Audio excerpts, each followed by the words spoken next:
விஜய் டிவியின் முதல் வணக்கத்தில் ராசி நல்ல ராசியில் இன்றைய நாளானது 27/5/2024 வைகாசி 14 திங்கட்கிழமை. மேஷம் முதல் மீனம் வரை உள்ள ராசிக்காரர்களுடைய தினப்பலன்களை பார்க்க போகின்றோம். முதலில் பார்க்கக்கூடிய ராசி மேஷ ராசி. பெற்றோர் பெரியோருடைய ஏதாவது ஒரு விஷயம் இருந்தால் இன்றைக்கி அவங்களுக்கு மனசு விட்டு பேசி அதை செய்து கொடுத்துருங்க.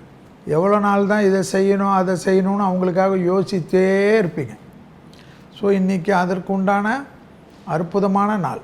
கொடுத்த வாக்கை குடும்பத்திலையும் காப்பாற்றலாம், வெளி இடத்துலையும் காப்பாற்றலாம். நீண்ட நாள் தடை ஒன்று நிவர்த்தி ஏற்படும். திடீர்னு பெரிய மனிதர்களை சந்திக்கக்கூடிய பிராப்தம் ஏற்படுவது கண்கூடாக பார்க்கலாம்.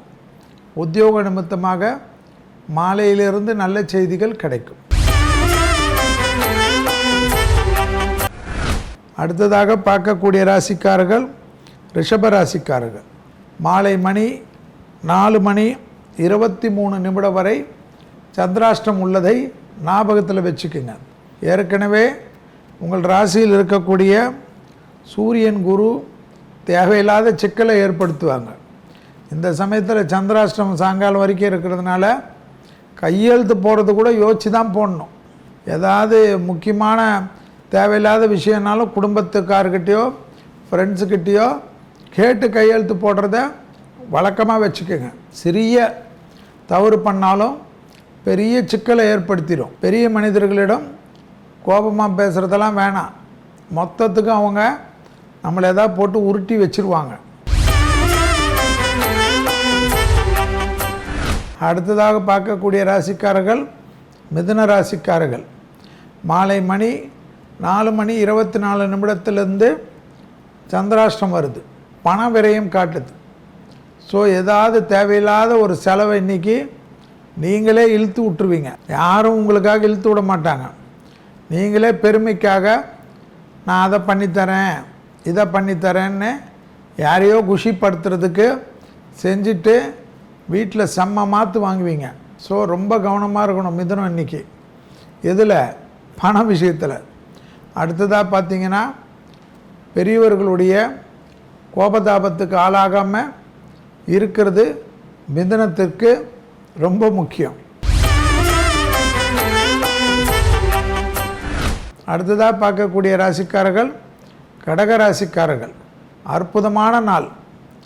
லாபம் காட்டுது, அசையா பொருள் சேர்க்கை காட்டுது, தொலைதூரத்திலிருந்து நல்ல செய்திகள் காட்டுது, எடுத்த காரியத்தில் ஜெயம் ஏற்படுது, உத்தியோக நிமித்தமாக இருந்த பாதிப்புகள் பரிபூர்ண நிவர்த்தி ஏற்படுவது, துணை அல்லது துணைவியாருடைய நீண்ட நாள் கனவு ஒன்று நிறைவேறுவதற்குண்டான அற்புதமான நாளாக இந்த நாள் காட்டுது.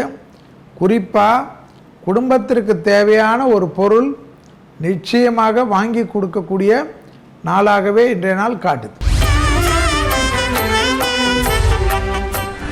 அடுத்ததாக பார்க்கக்கூடிய ராசி சிம்ம ராசிக்காரர்கள். ரொம்ப நாளுக்கு அப்புறம் அப்பாடான்னு மூச்சு விடக்கூடிய நாள். ஏதோ ஒரு வார்த்தையை சொல்லிட்டு படாத பாடுபட்டிருப்பீங்க. குடும்பத்திலேயோ உத்தியோகத்திலேயோ வியாபாரத்திலேயோ படிக்கக்கூடிய இடத்துலையோ, அது உங்கள் ப்ரொஃபஷனில்னு வச்சுக்கோங்களேன். ஆனால் இப்போ படிப்படியாக உங்களுடைய அணுகுமுறையால் அது மாறுவது தான் ஆச்சரியமாக இருக்கும். மனதிற்கு பிடித்த ஒரு நல்ல விஷயம் கை கொடுக்கக்கூடிய நல்ல நாளாக காணப்படுகிறது. ப்ரமோஷன் தடை நீங்கும். எதிர்பார்த்த இடத்துலேருந்து நல்ல செய்தி கிடைக்கும். உத்தியோக நிமித்தமாக பயணங்களை மேற்கொள்ளக்கூடிய அற்புதமான காலகட்டம் சிம்ம ராசிக்காரங்களுக்கு என்பதை ஞாபகத்தில் வச்சுக்கிங்க. அடுத்ததாக பார்க்கக்கூடிய ராசி கன்னியா ராசி. கன்னியா ராசிக்கு என்ன? பிள்ளைகளுடைய நீண்ட நாள் கனவு ஒன்று நிறைவேற்றுவீங்க. அது படிப்பாக இருக்கட்டும், ப்ரொஃபஷனாக இருக்கட்டும், அது குடும்ப சம்பந்தமாக இருக்கட்டும், உங்களுக்கு கண்டிப்பாக அது அனுகூலம் காணப்படும்.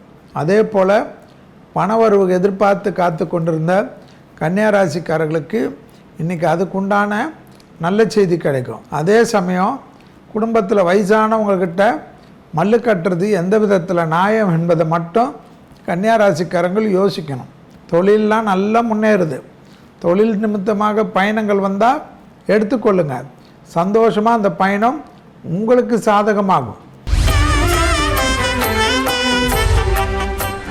அடுத்ததாக பார்க்கக்கூடிய ராசி துலா ராசி.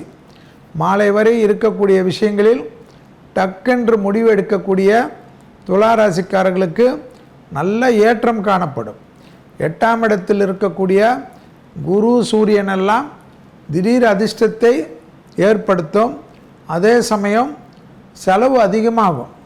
அந்த செலவுக்காக மனம் கஷ்டப்பட்டாலும் அதை தவிர்க்க முடியாத செலவாக இருக்கிறது தான் அதில் இருக்கக்கூடிய ஒரு முக்கியமான ஆஸ்பெக்ட். அந்த விஷயத்துக்கு ஏற்றவாறு உங்களை மாற்றிக்கொள்வது நன்மையான சூழ்நிலை ஏற்படக்கூடிய அமைப்பை ஏற்படுத்தி கொடுக்கும் என்பதை ஞாபகத்தில் வைத்து கொள்ளுங்கள் துலா ராசிக்காரர்கள். அடுத்ததாக பார்க்கக்கூடிய ராசிக்காரர்கள் விருச்சக ராசிக்காரர்கள். விருச்சக ராசிக்காரர்களுக்கு என்ன முக்கியம்? வார்த்தை இன்னைக்கு கொடுத்த வாக்கை காப்பாற்றக்கூடிய இனிமையான சூழ்நிலை ஏற்படும். குடும்பத்தில் மட்டும் அந்யோன்ய குறைபாடு, குடும்பத்தில் சின்ன சண்டை பெருசாகிடும், ஜாக்கிரதையாக இருக்கணும். அதே சமயம் தொழில் சார்ந்த விஷயத்தில் நல்ல முன்னேற்றம் ஏற்படும். திடீர் அதிர்ஷ்டம் யோகத்தை ஏற்படுத்தி தரும்.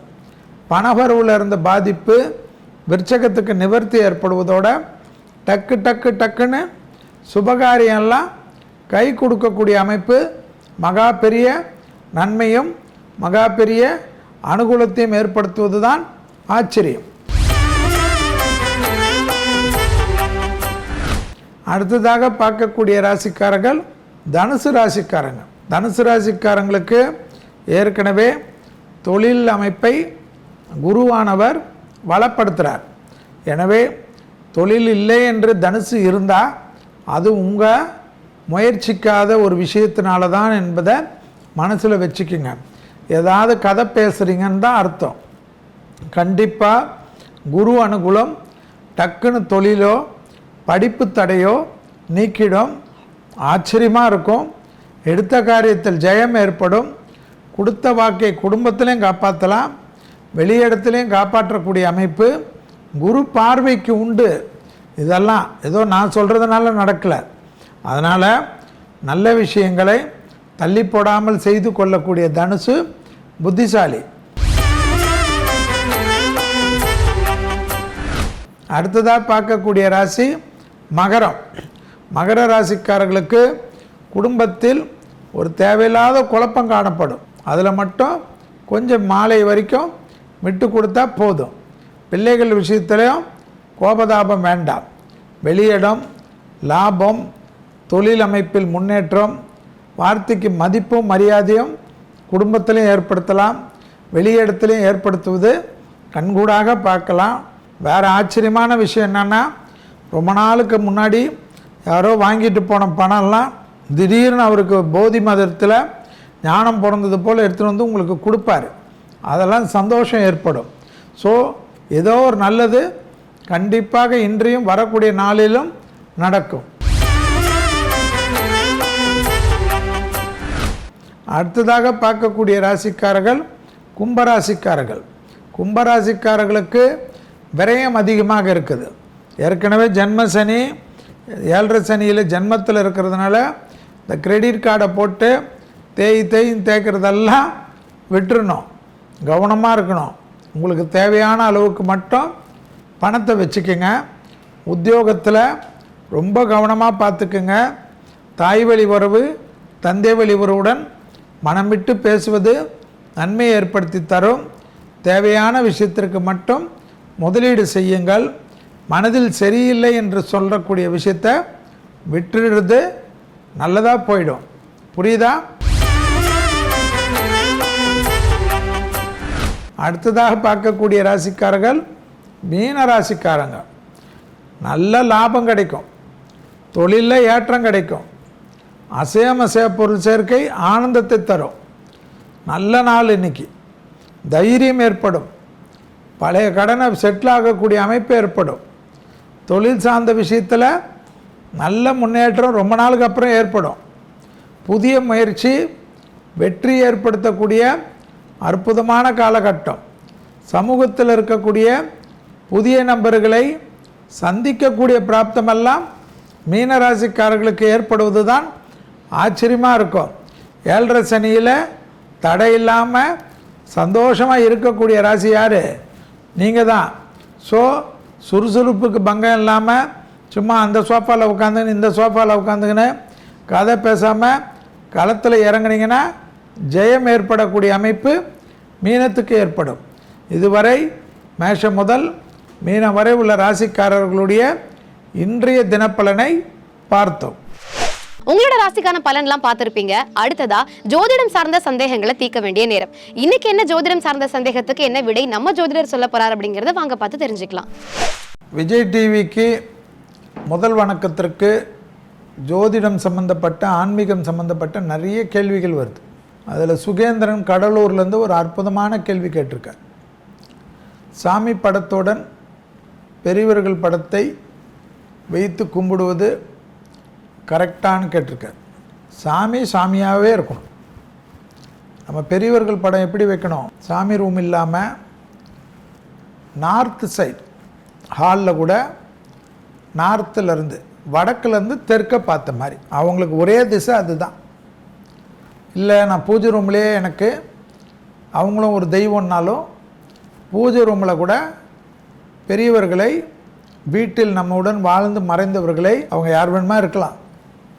உங்களுக்கு கடவுளாக நினைக்கிறீங்கன்னா பூஜை அறையில் கூட வடக்குலேருந்து தெற்க பார்த்த மாதிரி இருக்கணும். நார்த்துலேருந்து சவுத்து ஃபேஸ் பண்ணி வைத்து கும்பிடுவது தான் விசேஷம்.